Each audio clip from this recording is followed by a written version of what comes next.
And then his part two, which maybe I could preface too, is he's talking about your shoot at Valhalla, which I believe he's referencing Torstein's new movie Return, which if you haven't seen, is incredible.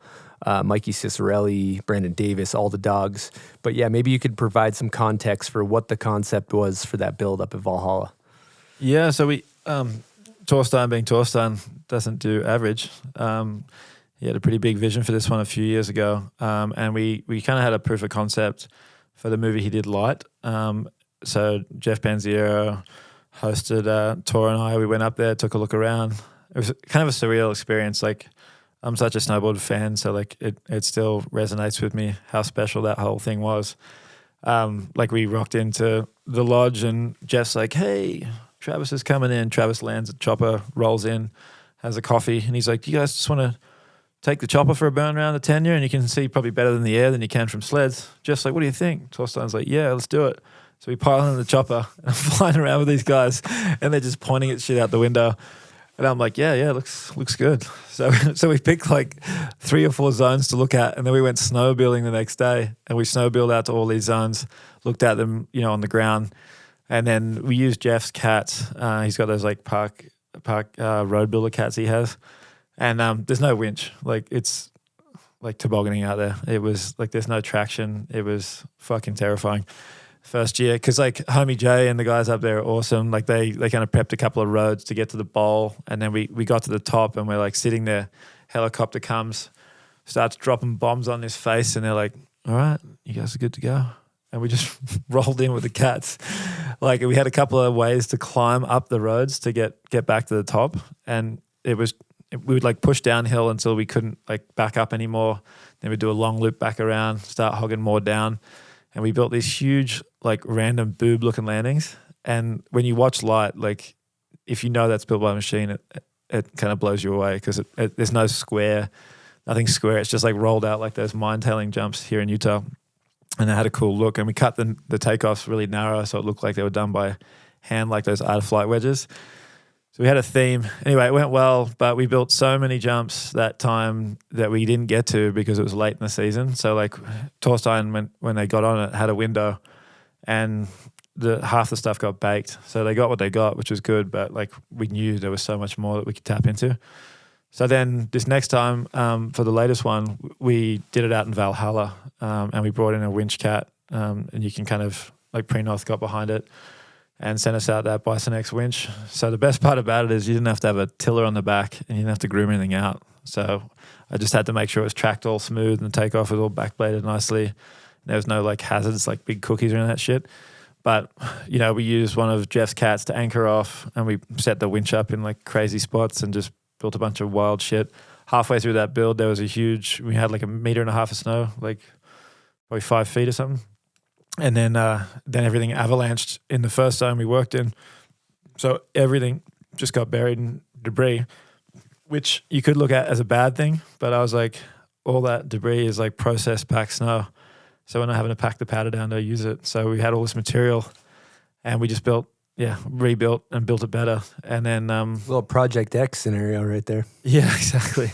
But I mean, sometimes it's hard to enjoy that stuff because, like Torstein has a very strong vision. And he's a homie too, and you don't want to let him down. You want to make sure that you can achieve, but he has an understanding as well, like of what my limitations are in the cat and stuff like that too. Because I mean, when we rock up there, like first thing he goes is like, "Yo, what do you think about that? Like that cliff there, like the trees and stuff about it. We can kind of build into that." But I was like trying to explain, like you have to have the anchor point above the cliff, and then you have to get the cat down. So like, technically you'd have to drive over that cliff with the cat, which is impossible. So that one's fucking straight out. So off the bat, we were like culling a few of the dream spots straight away. But yeah, we ended up like being stuck in that one bowl. We were supposed to go to a few bowls and build in different areas, but just with the way the avalanche danger came in and stuff like that, we were kind of reduced to that one spot. But it was kind of cool because everything was there, and it just fucking hit visually. When you saw it, you're like, wow. How was the experience when Torstein finally tested the jumps and FT'd it? I hate to say, but I wasn't even there for it. Like, really? Yeah. Like, God damn it. I mean, it costs a lot of money to keep to stay up there, in those areas. It's like chewing up budge, and Torstein a homie. I'm not trying to like see him blow money and keep me around. And you know, like at that point, the machine work's done, and you're letting it snow for 2 weeks. So I would have to stay for like 2 weeks. And as much as, I mean, I'm not the talent. You have to like accept that. As much as I was like, I want to fucking hit those jumps with you guys. I'm like, I'm not taking up like landing holes from the guys that are like invested in doing this professionally. So like, you know, you're the support guy, and yeah, you wish him well. And I got a couple of power runs there, so no complaints. But that crew, like just Torstein surrounds himself with the best people, and like his wife Celia, amazing. She was just like there supporting everything. Jeff Penziero, obviously, absolute legend. And yeah, just Mikey and Mons and Kokart, like just lovely people. And I think like Mikey and Mons I've known since they were on those M teams, on the national teams, and great boarders, but just like as human beings, just the most gentlemanly, lovely people. So top notch. Good peeps. One thing Jeff Pensero mentioned when I was talking to him yesterday, he said something about 2 cats falling in a lake during the build. Thankfully that happened before I got there. Yeah. He was like, hey, when's that winch coming? I'm like, that thing is not going to be able to pull out those fucking cats in the frozen lake, dude. Get it out of your head. And I was like worried it was going to turn up before I got there, and he's got a third in there. But trifecta. But no, like that was a crazy story, because he called me and he was calling Frank Wells, and he's like, what do you guys think? Like, how are we going to get this out? And I was like, maybe you could winch. But he ended up getting like this Swiss rigging expert out there, and like it sounded crazy. Like they set up all these like crazy police and shit. Yeah. And they were the mathematic ones, not me. Like they're like, oh yeah, you know, the load through this part's going to like triple, blah, blah. And yeah, they apparently just yanked this thing out with a fucking chainsaw as the motor for the police. Yeah. So what? Yeah. You have to ask Jeff the details, but it was insane. That's some math. We're gonna have to go back to that and get some more details on that. Yeah, hit Jeff up. He's got all the details. Somebody was also telling me that there was like a lot of adversity that you guys had through the builds and through everything, but you guys remained, like you and Torstein. Jeff was telling me everybody was freaking out for the build, but you and Torstein were just calm through all the adversity.